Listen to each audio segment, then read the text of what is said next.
Чухал шударгаар шуурхай урд нураатай оргил цаг мэдээллийн хөтөлбөр хийж байна.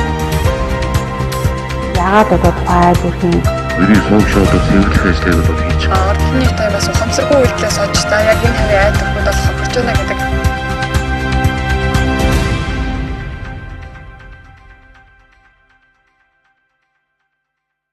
Үзэгч та бүхэнд оройн амар амгалан айлтгая. Чухлын шударгаар шуурхай өргөн нураатай оргил цаг мэдээллийн хөтөлбөрийн 21 цагийн мэдээ эхэлж байна. Мэдээллийн хөтөлбөрт анхаарлаа хандуулна. Ерөнхий ивент тэтгэгч бид банк ус санхүүгийн байгууллага.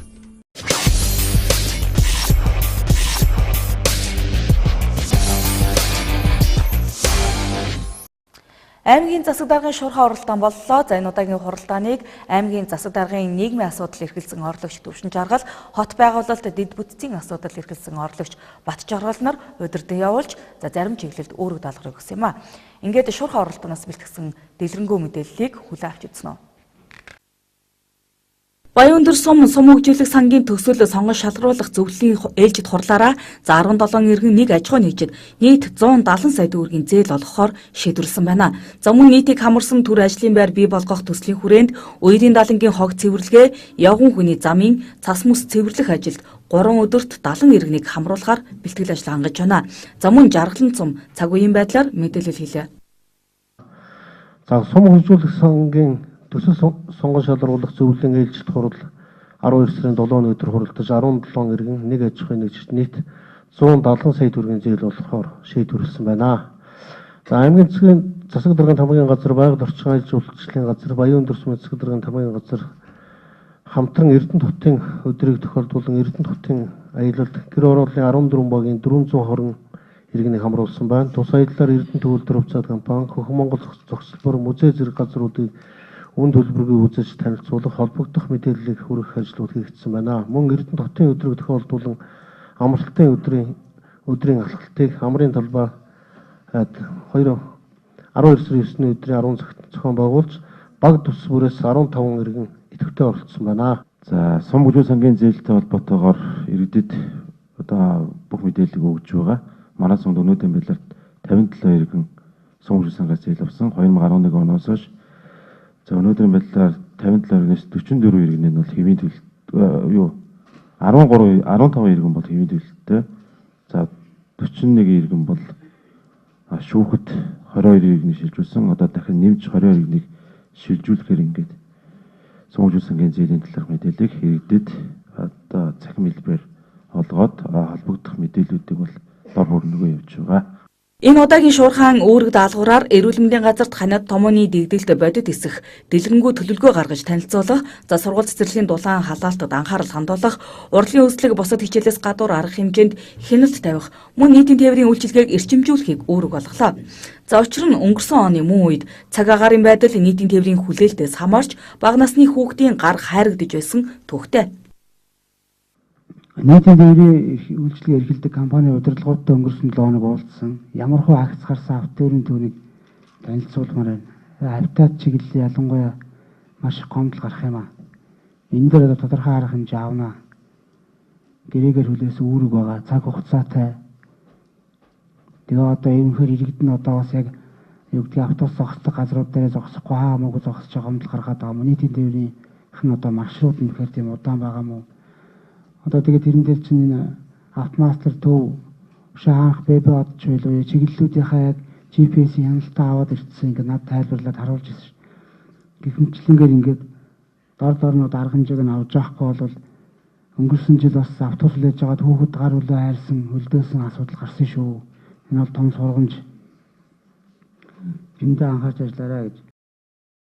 За үүнээс гадна маргааш тэмдэглэн өнгөрүүлэх Эрдэнэт хотын өдөртэй холбоотой арга хэмжээ хөтөлбөрт аж ахуй нэгж иргэд хилтэс албад өргөнөөр оролцох, за бусад жилийн эцэстээ холбогдох ажил хэргийг эхлүүлэхийг үүрэг болголоо. Үүнд улсын аварга малчин шалгаруулах материал бүрдүүлэгч багтаж байна. Бүгд ажлаа эрчимжүүлээч гэдгийг одоо бас эндээс өөр үгээд тэгээ албан бичгээр сургуулнэ. За энэ улсын аварга малчин тариалан хамт олон гэдэг тодорхойлох асуудлууд яригддаг. 2018 оны 12 сарын 20-ны өдөр одоо аймгийн стратеги зөвлөлийн хурал юм. Энийг одоо материалаа журмын дагуу бүрдүүлж оруулж ирээч. Энийг одоо хүнсүүдийн аж ахуйн газар сумын стратеги нар үүрэг болгож байна. 2 жил дараалан зөвлөлийн урлын ардаас одоо хөөцөлдөх маягтай ингэж бие биенийхээ ажлыг хүндрүүлсэн. Одоо болоор тэр сумдын дарга нь мэддэм бол мэдээд мал эмнэлгийн үржлийн засгийн дарга нь мэддэм бол мэдээд ингээд аль мэддэг нь хурдан материал оруулж ирэх. За аймгийн авраг малчин фермер тариалан чамд толны материалыг энэ ондоо багтааж өгөх хэрэгтэй.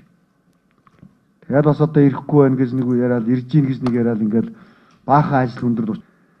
За энэ жилийн эцсийн нөгөө тайлан мэдээнүүдийг хэн шинжилгээний үнэлгээний нэг хэсэгт бол яаралтай юмнууд өгөөрэй. Нэлээд олон дарга нар одоо томилттой явна. Тэгээ орондон сууж байгаа хүмүүс энд одоо шуурхаад бас энэ өгцөн үүрэг даалгаврыг яг одоо сайн дамжуулж бас хэлээрэй. Орхон аймгийн барилга захиалагчийн албанаас Эрдэнэт хотын өдрийг тохиолдуулан I love Эрдэнэт хөшөөг бүтээсэн байна. За энэ нь бусад хотууд, улс орнуудын жишгээр одоо үндэслэн бүтээсэн бөгөөд хөшөөний нээлтийг өнөөдөр хийсэн байна. Хот байгуулалт барилга захиалагчийн алба байгуулагдсны 5 жилийн ой мөн Эрдэнэт хотын өдрийг тохиолдуулан барилга захиалагчийн албаны хамт олон амрын талбайд I love Эрдэнэт гэсэн хөшөөг байршуулж нээлттэй хийлээ. Энэ ажлынхаа хүрээнд бид нар бас яг энэ орон нутгийн удирдлагын ордны одоо нутгийн удирдлагын ордны энэ ногоон гацруудыг бид нар бас нэг юугаар гэлээдэн гэлээр бол чимсэн байгаад байгаа. За мөн архитекторын уулздаг аймагт анх удаа зохион байгуулсан гэх мэтлэн ингээд маш олон ажлуудыг бол энэ 5 жилийн хой хүрээнд манай хамт олон хийсэн байгаад байгаа. За энэ ерөөдөө манай архитектор одоо энэ хот архитекторын ерөөдөө загвар байгаад байгаа. За ингээд би аймгийн ерхий архитектор гэдэг утгаараа ингээд бид нар ингээд хамтраад энэ загварыг анх гаргасан байгаа. За тэгээ хотууд дээр бол ийм одоо хөшөөнүүд маш олноор байдаг юм билээ. Манай Улаанбаатар хотод Улаанбаатар гэж бичсэн байдаг. Тэгээ энэ манай Эрдэнэт бас энэ хөшөөг бас ингэж байгаад одоо хүмүүс явж байгаа ирж байгаа хүмүүс ирж бас зураг авахуулаад бас Эрдэнэт байсан гэдэг яг энэ дурсгалт бол газар болохоор бол ингэ төлөөлөд байж байгаа. Ерөнхийдөө олон улсын жишг байдаг юм байна. Улс их орныхоо нийслэлд өөрийнхөө их орныг сурталсан юм жижигхэн мал архитектурны форум ийм хэлбэр төрстэй. Ерөнхийдөө тийм байгуулагдсан газруудын зураг ийм төрсүүдийг судалж үзсэн дээр ерөнхийдөө нэг тийм I love өөрийнхөө хотын нэрийг бичсэн би хоттой хайртай гэсэн ийм нэг жишг стандарт тогтсон байт юм байна дэлхийд аяа. Ер нь тэрнээс жишг аваад уран бүтээлчтэйгээ ярилцж хагаад өндөр урт хэмжээг нь авч яагаад нэг юм мал архитектурын хооронд төрсийг гаргасан юм. За тэгээ энэ манай байгууллагын 5 жилийн ойгоор мөн Эрдэнэт хотынхоо өдөрт өгтөж энийг манай хамт олон ингэж байгуулад өнөөдөр ингээ нээлттэй хийж байна. Мөн тус албаны хамт олон эх онд иргэд болон түүхчдийн саналыг үндэслэн хотын хэмжээнд бодомж аялуулах гэх шинжлэх ажлуудыг зохион байгуулахаар төлөвлөж байна. Иргэд цаашдаа бид нар 19 онд одоо яг энэ аймгийн хот төлөвлөлт, хот байгуулалт тал руугаа одоо нэлээд ажлууд хийгэж байгаа. Энэ төр бол одоо 19 оны төлөвлөгөөнд иргэд оролцсон байгаа. Энэний нэг ажил нь болохоор иргэд одоо энэ аймгийн доторх хэсгүүдийг хаягжуулъя, годомж талбай нэрлэе гэсэн нэлээд өндөр ажил хийгдэх. Ингэснээр болохоор одоо манай аймагч нь 21 годомж талбайг бол нэрлэлсэн байдаг. Энээс цаашгаа нэрлээгүй байдаг учраас иргэдийн санал бас түүхчдийн саналыг бүгдийг нэгтгэхэд одоо талбай годомжуудаа бүгдийг нэрлэх за энэ бүх хаяг юунуудаа өөрчлөх гарч байгаа. Энэ болохоор хаягжуулалтын тухай хуулиар гарч иж байгаа. Тэгээ манай аймагч нь одоо ингээд жишээлбэл ингээд 3.15 гэж нэрлэлсэн байдаг. Энэ болохоор бүр анх одоо Эрдэнэт байгууллагад Орос нөгөө хөрөнгө оруулалт хэрэгжиж учраас тухайн байгууллагыг ингээд шийдвэрлэжсэн дугаар ахгүй. Энэ яг бол өнөөдөр хаягжуулалтын тухай хуулиар бол нийцээг байдаг. За гэх мэт ингээд нийтийг хамарсан одоо бас нөгөө годон талбай хаягууд нэршээд ихэхээр байгууллагын хаягуудаас тодорхой болоод ирнэ.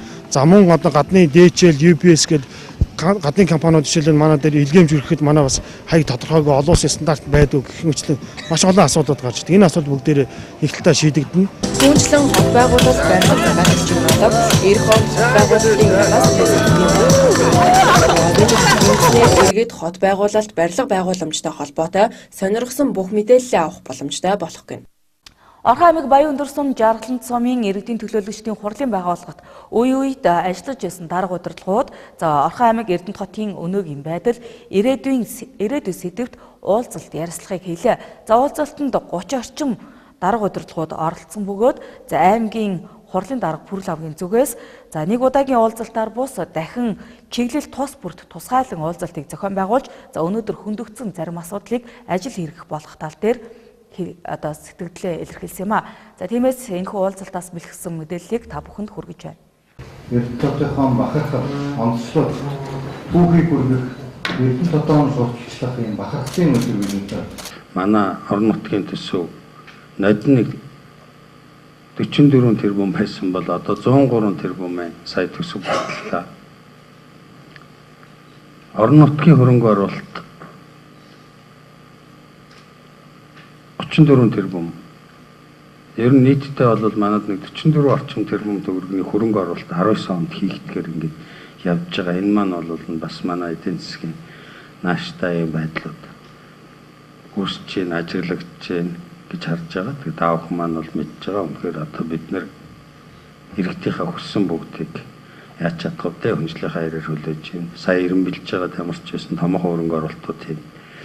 Иргэжлийн томоохон хөрөнгө оруулалтанд би харин та бүхэн бас санаа оноогоо хэлээрээ би тэрэн дээр бол Жаргалант сумд их онсон нэг том хөрөнгө оруулалтыг бол тэгж бодоод байна. Жаргалант сумд технологийн уур гаргадаг уурын зуух барих харуулсан. Бидний үед бол нэлээл одоо алдаа оноотой юмнууд эргээд харахад байсан. Жаахан реклам ихтэй ажлууд ихтэй.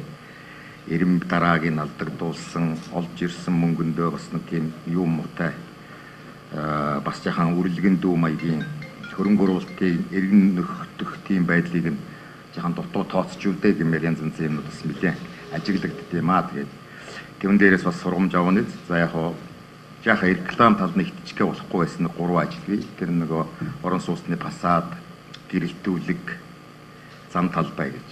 Яг хоо ер нь их гадна талдаа хүнд хүрэх ажил болж л харагдсан. За бид жаахан бас жаахан намын дүү улсууд олон байсан болохоор санал авах гэж бодсон ба. Тэгээ ер нь бол энэ ажил маань бас цаашдаа бас үргэлжлээд явахаар ажлууд байгаа. Тэгээд энийг бол бас алдаа оноогийн тавгад бас тунгаагаад явна зэ. Энэ дээр бол бас цаашдаа гэвэл бас хийх юмнууд бас харагдаж л байгаа харагдтыг. За уудын байжуулах Эрдэнэт үйлдвэрийн өмчлөл солигдсонтой холбоотойгоор Эрдэнэт үйлдвэртэй хийх хамтын ажиллагааны гэрээн дээр ер нь би бол яг зүгээр ер нь нэг сайн бас дотор нь орж нарийн үгийн үйлдвэрийн дунд байгаа биш болохоор мэдэхгүй байна. Зүгээр яг Эрдэнэт үйлдвэртэй хийх хамтын ажиллагаа дээр бол одоо нэг өмчийн эзэд өөрчлөгдсөнтэй холбоотойгоор харин ч одоо илүү боломж байх болов уу гэж бодож байгаа. Тэгээд чиглүүлсэн ажлаа үйлдвэрийн хамт олонтой сайн үе жигмөр юмнууд нэлээд ажиглагддаг юм аа. Тэрийн албыг залгуулах гэж одоо хамтран зүтгэж явуулсан нөхдөдтэй өнөөдөр уулзж байгаа бас талархаж байна. Заримтай нь уулзалгүй нийлээд хугацаа өнгөрсөн байна. Тэгээ миний үе ахмадын байгууллагад очиод нэг жижигхэн болж байна. Би ахмадын байгууллагын талаар төр захиргааны байгууллагуудаас энд байгаа одоо нөхдүүдээс надтай хамтран ажил санаа бодлоо илэрхийлж байгаа нөхдүүд талархаж байна. Ер нь хүн амжилтын гэрээр ахмадын тоол нэмэгдэж байгаа. Ахмадын байгууллага тэр ахмадын ордныг догчуулах, соёлжуулах талаар аймгийн удирдлага бол шаардлагатай арга хэмжээ авчих гэж би ойлгож байгаа. Тэр итгэл найдварыг биелүүлэхийн төлөө бид нар энэ чинь ахмадууч гомдох амархан хүүхдээ 7 дор юм байна шүү дээ. Хүүхд бол амархан гомдоод мартчихна. Ахмадууд бол мартахгүй хадгалаад байдаг юм. Тэгэхээр ахмадын хороо бол одоо 365 хоногийн 365 өдөр нээлттэй байна. Тэгэхээр энэ иргэдтэйгээ холбоотой байхын тулд энэ иргэдийн оролцоог нэмжүүлэх асуудал дээр цаашдаа ер нь нэлээд анхаармаар юм гэж би бас хөнтгөөс хараад байгаа. Юу гэвэл аймгийн ч байсан, сумын ч бас иргэдийн төлөөлөлтийн хурлын төлөөлөгчд бол иргэдээсээ дэндүү тасархаа явж байгаа шүү. Жишээ нь одоо аймаг сумын иргэдийн хурал боллоо гэх тул тэнд ийм асуудал хийлцэх гэж гээд сонгогчтойгоо очиод эдний санаа бодлыг сонсож ирээ. Тэгээд энд ярьдаг төлөөлөгч байгаа мó. Иргэд дээр очтгоо. Тэгээд нэг өөрийнхөө санаа бодлыг яриа суугаад байдаг. Тэр хүмүүсийг одоо өөрийнхөө санаа бодлыг ярих төлөөлөл иргэд сонгоогүй шүү дээ. Иргэдийн дуу хоолой болж энэ байж хэвээр. Тэр энэ тал дээр одоо их бодмоор юм их байна. Одоо Свелийн үед нөгөө төлөөллийн аргачлал гэдэг маань оролцооны аргачлалаар солигдоод иргэдийн дуу хоолой шууд иргэдийн төлөөлөлтөд хуралдаар ирж явах тэр одоо нөхцөлийг тэр механизмыг одоо бүрдүүл талаас анхаарч ажиллаж гэж би одоо нэгдүгээр хэлмээр байна. Сум өөрөө татвараар бүрдүүлдэг их үүсвэртэй байх хэрэгтэй байхгүй. Тийм юм байхгүй учраас одоо би мэдэж байна. Миний дараагийн засагчаар өнөөдөр байгаа ганц зөв тентэр бол зүгээр л аймаг нэг 10 төгрөг өгвөл тэрийг хав залгичгаал цалинд өгөөд үндсэндээ оруулах. Тэгээд сууж идэг байхгүй. Яг үнэндээ энэ татварын албатай болчих юм бол өнөөдөр жаргалан сумд ажиллаж байгаа 25 хүн, Баян өндөр сумд ажиллаж байгаа 25 хүн байгаа ш тамгын газар ирсэн. Энэ орон тоогоор энэ сумыг авч явж болохгүй гэж би одоо сүүлийн 20 жил ярьж байна. Энэ дээр аймаг орон нутаг анхаарч болох юм байхгүй. Болно ш. Энийг бүр зориуд анхаарах хэрэгтэй. Хот байгуулалтын ерөнхий төлөвлөгөөгөө яарч гаргуулад энэ хэлцээшээ гэж хэлвэ. Ер нь зөв барьж аваашээ гэж хэлэх гээд байхгүй тэгээд. Бид хотын ерөнхий төлөвлөгөөс нэвдээ хайцсан шүү дээ. Тийм үү. Өндөр газар нутг маань юу вэ? 83,000-аас одоо Монгол цорын газрын газар маань гээд байх үлээ. Тэгвэл ирээдүйн хөгжлөн хаана юу байх үлээ гэж. Одоо мянган баярлагын суугчийн тогоочлоор мянган баярлагын тэр бүр Эрдэнэт хотыг цаашдаа энэ хорооллын малчин өрхийг одоогийн нийт сонгоцны буудын тийшээ тийм ээ нүүлэх тухаас уу ярьдаг байсан шүү дээ. Хот байгуулалт болохгүй нэ, хөгжихгүй нэ. Бид гэр хорооллоор дүүргээд авбал цаашдаа хотыг хэрхэн яаж хөгжүүлэх вэ? Энэ хотын ирээдүйг яаж авч явах гэж ярьдаг улсын сууч. Тэгэхээр одоо тийм биш одоо хорооллоор дэгдүргээд тэгээд хорооллыг тэгээд хот байгуулалтын газар хороол болоод ингэж яв. Тэгэхээр ерөнхий төлөвлөгөөний хугацааж одоо дуусч байгаа юм шиг байна. Тэгээд энэ дээр их ач холбогдол өгч их сайн сууж одоо тэгж төлөвлөгөөгөө бас батлах хэрэгтэй гэж ингэж бодож байна. За ер нь үед л одоо анхаарч явах хэрэгтэй асуудал чинь нэгдүгürt энэ байна. Хоёрдугаар асуудал бол тэр инженерийн шугам сүлжээний асуудал гэдэг чинь ер нь хот байгуулалтад ялгаа байхгүй маш одоо ач холбогдол өгч явах хэрэгтэй ажил. За одоо сүүлийн үед одоо их олон барилга байшингууд орон сууцнууд баригдж байна. Яг энэтэй чинь бүр энэний чинь урд талд нь шийдэж явах хэрэгтэй асуудал чинь инженерийн шугам сүлжээний асуудал. Одоо тэгээд тэрнийг сайн шийдвээс зарим халаалт-малаалтын асуудал, усны дараалт-маралтын асуудал гэл одоо энэ өөр яригдж л байна. Тэгээд их ус гайгүй болж лах шиг байна л да. За ингээд энэ асуудал дээр манай удирдлагууд бол бас жаахан алсын хараатай юм асуудлыг шийдэж явах хэрэгтэй юм аа. За 3 дугаар асуудал нь манай Эрдэнэт хотын хувьд бол газрын асуудал. Газар багтай 84,000-га. Тэгээ энийг одоо бид нэр зүй зохистой хуваарлж ашиглах ёстой юм л байна. За тэгээ энэ дээр нэг ганц гарцгал бол юу байна гэхэлээ сая хэм ярьлаа л да. Булгантай бас нэлээд юу яах вэ? Булган аймагт ярьж байгаа бид нар ярьж ирсэн л да суурьшлийн бүс байгуулъя гэдэг. За өнөөдөр уулзсан ярилцлага бол Эрдэнэт хотын аймгийн өнөөгийн байдал ирээдүйн юм шиг уулзсан байгаа. Ерөнхий ирээдүйд итгэгч бид Банк ус санхүүгийн байгууллага. Энэ оны 11 сарын байдлаар аймгийн нийгмийн эдийн засагт эерэг хэд хэдэн чиглэлд өөрчлөлт гарчээ. Тухайлбал төсвийн орлого өмнөх оны мөн үеэс 12.9%-аар аж үйлдвэрийн салбарын бүтээгдэхүүн үйлдвэрлэлд 7.4%-аар өссөн байна. Өнөөдөр аймгийн статистикийн хэлтээс хэвлэлийн баг хурал гэж энэ оны эхний 11 сарын байдлаар нийгмийн эдийн засгийн хөгжлийн үзүүлэлтийг танилцууллаа. За аймгийн эдийн засгийн нийгмийн салбарт бол нэлээдгүй эерэг үзүүлэлтүүд бол гарлаа. Ингээд өмнөх оны мөн үетэй харьцуулахад бол төсвийн орлого бол 12.9%-аар, аж үйлдвэрийн салбарын бүтээгдэхүүн үйлдвэрлэлт 7.4%-аар, аж үйлдвэрийн салбарын бүтээгдэхүүн борлуулалт 5.6%-аар, барилга угсралт эксессуарын ажил бол 80%-аар, автоэврийн орлого 12.1%-аар, холбооны салбарын нийт орлого бол 13.9%-аар бол нэмэгдсэн. Мөн худалдаа нийтийн хоолны барааг үлгээ бол 26.7%-аар бол өссөн. Нийтийн аж ахуйн орлого 3.8%-аар бол нэмэгдсэн. Нийгмийн даатгалын сангийн орлого бол 12.7%-аар бол өссөн. Нийт бий болсон ажлын байр 23.5%-аар бол нэмэгдсэн. Хүн амын эрүүл мэндийн үзлэг 0.3%-аар, урьдчилан сэргийлэх үзлэг 5.5%-аар бол нэмэгдсэн. Төрөлт 1.5 промиллаар бол өссөн. Гэмт хэргийн гаралт 9.5% бол буурсан, гэмт хэрэгт холбогдогч бол 19.5% бол буурсан, гэмт хэргийн илрүүлтийн хувь бол 14 пунктээр бол нэмэгдсэн ийм эерэг үзүүлэлтүүд бол гарлаа. Мөн 1000 хүнд ноогдох нас баралтын хэмжээ 0.3 промиллээр нэмэгдэж, ялхсын эндэгдэл 2.6 промиллээр өсч, халдварт өвчний гаралт 18.1 продецимиллээр нэмэгдсэн. Ахуйн үйлчилгээний орлого 14%-аар буурсан зэрэг сөрөг үзүүлэлтүүд байгаа бол төсвийн орлого нэмэгдсэн үзүүлэлттэй байна. За ингээд бол үүнээс ингээд онцолж хэлэхэд бол халдварт өвчний гаралт хэдийгээр нэмэгдсэн ч энэ нь бол нөгөө урьдчилан сэргийлэх үйлчилгээний хувь хэмжээ бол нэмэгдэж, эрт илрүүлж байгаатай бас нийтлийн холбоотой. Нөгөө талаар бол эмнэлэгт бол орон нутгаас бол нэлээдгүй хөрөнгө оруулалтыг бол хийж тоногт хөрөмжийг шинжилсэндээ холбоотойгоор бол энэ бас өвчнийг эрт үед нь онцлох явдал бол бас ихссэн учраас халдварт өвчний гаралт бол нэмэгдсэн харагдаж байгаамаа. Аймгийн төсөвт 82.6 тэрбум төгрөгийн орлогыг төвлөрүүлсэн байна. Төсвийн гүйцэтгэл 10.5%-аар давж билсэн байна. За үүн дотор татврын орлогын төлөвлөгөө бол 15.1%-аар, татврын бус орлогын төлөвлөгөө 5.3%-аар давж биелсэн байна. За орон нутгийн төсвөөс төлөвлөгөө санхүүжилтийн 92.7% буюу 78.9 тэрбум төгрөгийн зарлах санхүүжилт хийгдсэн.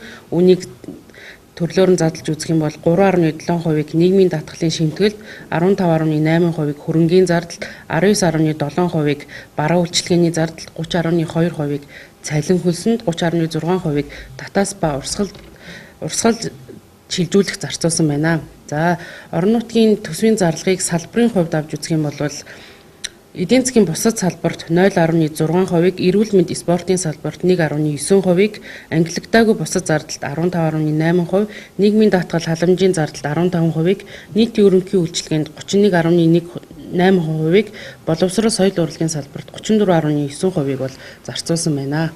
Мөн аж үйлдвэрийн салбарт 2 их найд төгрөгийн үйлдвэрлэл хийгдэж, 2.1 их найдын борлуулалт хийгдсэн байна. Энэ нь өмнөх оны мөн үетэй харьцуулахад үйлдвэрлэл 7.4%-аар, борлуулалт 5.6%-аар өссөн үзүүлэлт юм. Түүнчлэн нийт үйлдвэрлэлийг салбарын хувьд авч үзвэл, уул уурхайн олборлох салбар 93.1%-ийг, боловсруулах салбар 5.3%-ийг, эрчим хүч болон дулаан үйлдвэрлэлийн салбар 1.6%-ийг эзэлж байна. Орхон аймагт галын дуудлага өмнөх оноос буурсан үзүүлэлттэй гарчээ.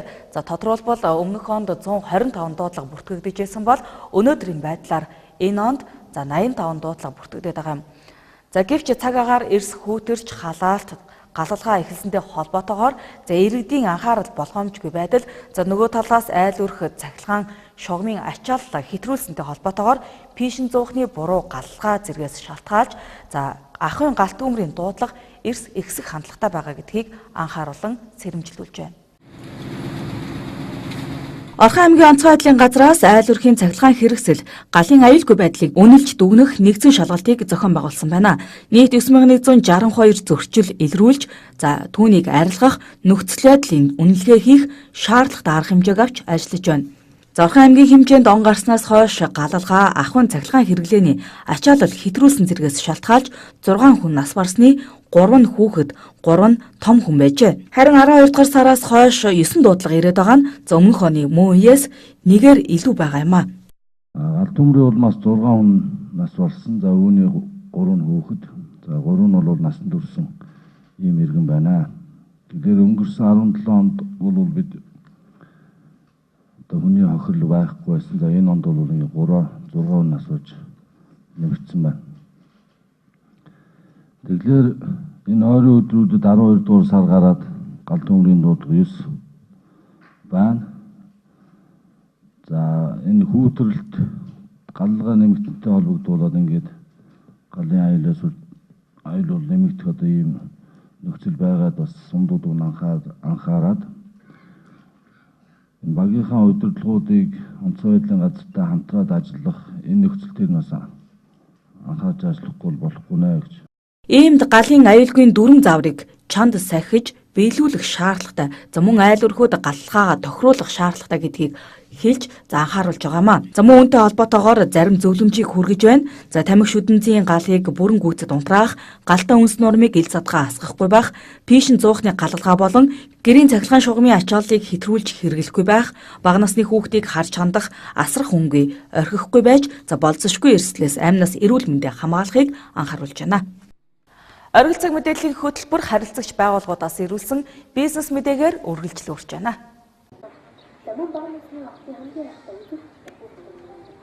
Баян цаалаа компани 2009 онд байгуулагдсан цагаас хойш өнөөг хүртэл бичил санхүүгийн үйлчилгээг нийгмийн бүхий л салбарт хамаарах хүмүүст хүргэсээр ирлээ. Бид Монгол Улсын үндсэн хууль, иргэний хууль, эрүүгийн хуулийн болон бусад хууль тогтоомжинд нийцүүлэн хэрэглэгчдийн эрх ашигыг хамгаалсан гэрээ контрактыг ханган ажиллаж байгаа юм. Үн тэтгэлийн үнэлгээг одоо мөрдөгдөж буй зах зээлийн хажнаас хавьгүй өндрөөр үнэлж өгдөг бөгөөд зээлийн хүүг хамгийн уян хатан нөхцлөөр буюу хэрэгэлсэн хугацаагаар нь бодож тооцдог. Мөн үйлчлүүлсэн өдрөөс хойш 90-100 хоногийн хугацаанд зээлдэгчийн лац бүхий үн тэтгэлийг хадгаж байдаг бөгөөд 100 хоноод ирсэн ч ямар ч алдан бодохгүй. Бичил санхүүгийн үйлчилгээнд зээл хүсэх, зээл олгох ажиллагаанаас гадна үйлчлүүлэгчийн нууцыг хуульд заасны дагуу хамгаалах, барьцааны эд зүйлсийг тусгай зориултын өрөө тасалгаанд, зориултын СЭП савнд өндөр харуулт хамгаалтанд дор хадгалдаг юм. Баян цаалаа компани хэрэглэгч үйлчлүүлэгч рүүгээ чиглэл төрөл бүрийн судлаад болон урамшуулалт үйлчилгээнүүдийг байнга идэвхтэйгээр зохион байгуулдаг бөгөөд 2009-оос 2018 оны хооронд 33 саятан тодруулсан байна. Үүнээс 15 үйлчлүүлэгчийн гадаадад 20 үйлчлүүлэгчээ Монголын үзэсгэлэнт газруудаар аялуулсан. 220 өндөр наснд цагаан сарын 5-гийн иж бүрдэл, 5 азтай өндөр наснд ууцныхоо нь бэлгэлсэн байна. Мөн жил бүрийн 6 сарын 1-нд их хөрсийн баярт зориулан ээжтэй бие хартай эсэ бичлэгийн уралдаанд зарлаж эхний 5 байр эзэлсэн хүүхдүүдийг өргөмжлөлт мөнгөн шагнал уралдаанд оролцсон бүх хүүхдийг компани зүгээс шагнаж урамшуулдаг юм. Мөн нийгмийн хариуцлагын хүрээнд үйл ажиллагаа явуулж буй урах хажимаагийн бүтэн өнчин хөгжлийн бэрхшээлтэй аутизмтай хүүхдүүдтэй хүүхдийн баярын болон шинэ жилээр бэлэг гартуулдаг уламжлалтай. Баян цаалаа сайд нь Ламбард нь үйлчилгээний төвийн 1 давхарт болон баян худалдааны төвийн 1 давхарт байрлаж байна.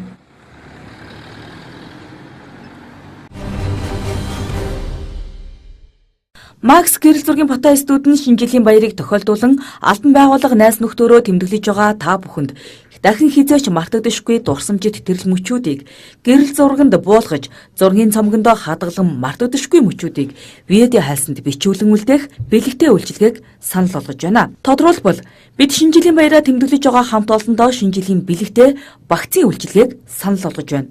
Багцад хамт олонны шинэ жилийн баярын цэнгүүний гэрэл зургийг мэргэжлийн гэрэл зурагчин гэрэл зургийн студийн гэрлүүдийг тухайн шинэ жил болж байгаа газарт байршуулна. Таны зургийг өнгөлөг чанартай авч үйлчилнэ. Мөн та бүхний ахуулсан бүхэл зургийг файлаар DVD-нд буулгаж өгөхөөс гадна хамгийн дурсамжтай гэсэн 10 зургийг 20 харьцах нь 30 харьцаатаагаар угааж өгөх юм. Манайхаар үйлчлүүлж буй тухайн байгууллагын авраг болсон шилдэг ажилчид Макс гэрэл зургийн студид 30-40 харьцаатаагаар гэр бүлийн зураг авахулах эрхийн бичгэрч мөн бэлэглэх болно. Мөн та бүхний үдшийн үйл ажиллагааг мэргэжлийн зураглаач бичлэгийн DVD форматанд хуулж өгөх бөгөөд бичлэгийг монтажлан телевизийн шаардлага хангахгүйц болгон өгч үйлчилж байна. Манай багцын тариф багцаар нь болон дангаар нь авах бүрэн боломжтой. Шинэ жилийн баярыг тохиолдуулан гаргаж буй гэрэл зургийн багц үйлчилгээ нь 200 мянган төгрөг, бичлэгийн эвлүүлэг хийх үйлчилгээ 200 мянган төгрөгөөр тус бүр үнэлэгдэж байна. Энэхүү хоёр багцыг нийтд нь авснаар танаа албан байгууллага 400 мянган төгрөгөөр шинэ жилийн бүхэл бүтэн багцыг гэрэл зураг, видео хайлснаа бүрэн буулгах боломжтой юм. Та бүхэндээ шинэ жилийн мэндийг хүргэе. Захиалга авах утас 9935 28 тэг 2, 9935 58 тэг 2. Макс фото студ. Чоглын шударгаар шуурхай өргөн нүрээтэй оргил цаг мэдээллийн хөтөлбөрийн 21 цагийн мэдээ энд хүрээд өндөрлөж байна. Мэдээллийн төгсгөлд ус цаг уур орчны шинжилгээний төвөөс ирүүлсэн хоногийн цаг агаарын мэдээнд анхаарлаа хандуулно. Баяртай үзэгчдээ. Ерөнхий иргэдэд итгэгч бид банк ус санхүүгийн байгууллага